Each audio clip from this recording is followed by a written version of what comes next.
Diviser un polynôme par un monôme.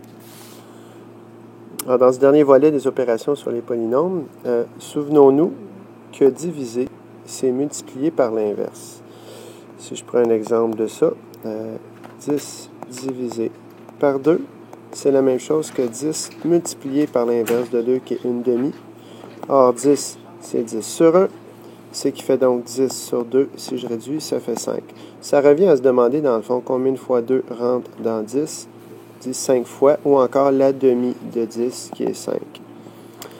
Alors, si je me souviens de ça, je vais me souvenir également que lorsqu'on multiplie une parenthèse, on fait la distributivité. Alors, ce principe de distributivité va s'appliquer également aussi ici.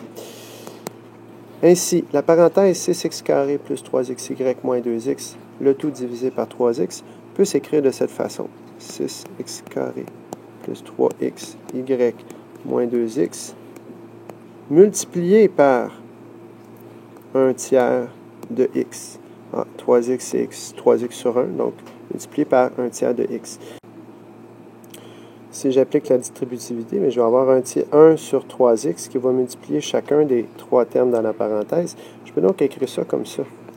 6x carré fois 1 sur 3x, c'est 6x carré sur 3x, plus 3xy fois 1 sur 3x, c'est 3xy sur 3x.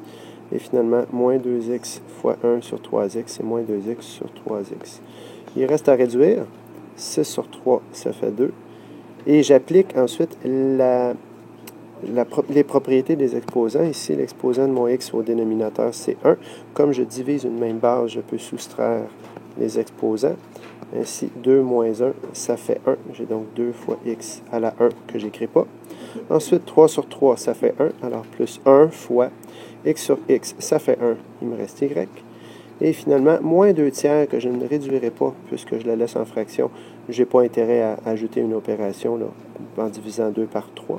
Et x sur x, ça fait 1. La réponse finale est donc ceci.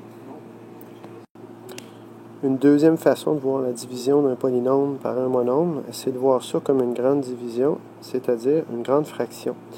Il faut juste se souvenir que diviser, c'est multiplier par l'inverse. Alors, il ne faut pas oublier de distribuer le diviseur sur chacun des termes du numérateur.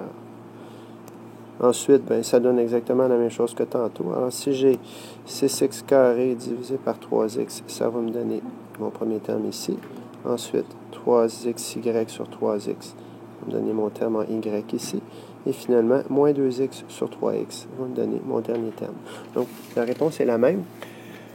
Vous voyez ça comme vous voulez, du moment que ces principes fondamentaux, vous les ayez bien en tête quand vous procédez.